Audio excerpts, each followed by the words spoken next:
the concept of creating and maintaining healthy boundaries. So how do you go about doing that? Unfortunately, in our country, and particularly for women, there are very few conditions in which healthy boundaries are understood or even managed. Right from childhood, we are taught that everything has to be for others. We have to always be giving to others. We are not really taught how to say no. We are not really put in situations where anybody respects our no. And this is true even as children. And it used to bother me a lot even as a child, where everybody is introduced as uncle or auntie, and then you're forced to hug them or kiss them even if you don't want. So I think right from childhood we are not respecting boundaries, and then we are not able to understand how to manage healthy boundaries. So how do you know as an adult, especially if you're in a difficult relationship or you're going through a divorce or you are already divorced, how do you recognize violation of your boundaries? The first and most important one is when your no is not respected. For anything, if you say I don't feel like eating right now, and somebody says no, you must eat, or you say I don't really feel like going to that party or meeting so and so person, and they're like no, of course you must come, just adjust and figure it out somehow. There are so many other ways of boundary violations which are smaller and subtle. When somebody doesn't respect your no, it's at least a fairly obvious boundary violation. There are other smaller ones.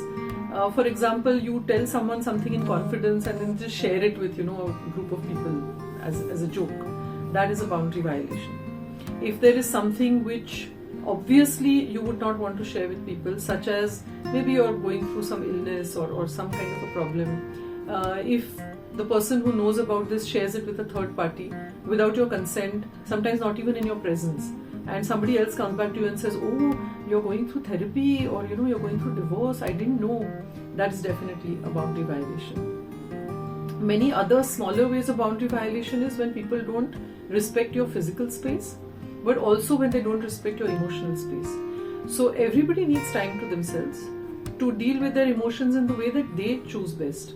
But to insist, if someone's feeling sad and wants to just stay with their grief and resolve it, to insist that no, you must come and party, that's the best way to resolve your grief.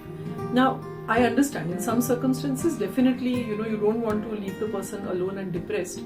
But there are times when, it can become a boundary violation. So how do you maintain healthy boundaries? I think the step before that is how do you create healthy boundaries? And from my own experience, I can say that I don't think I really knew how to create healthy boundaries.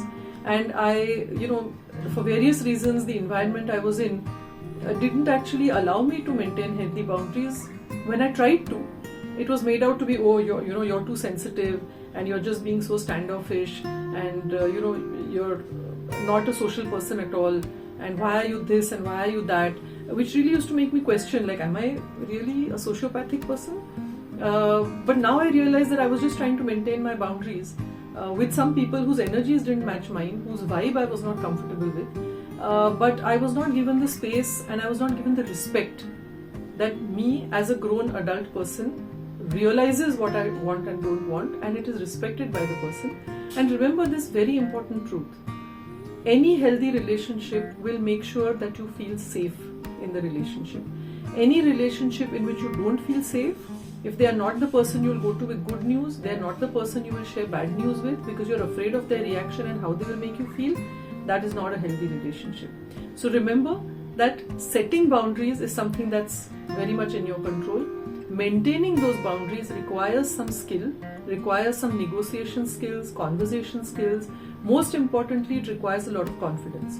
This confidence comes when you invest in yourself for self-care and, very importantly, for self-love.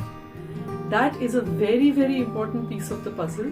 And if you want to be able to, recover and transform after your divorce and have a happily even after, then self-love is going to be a very, very important component. And I'm going to talk about it in the next episode.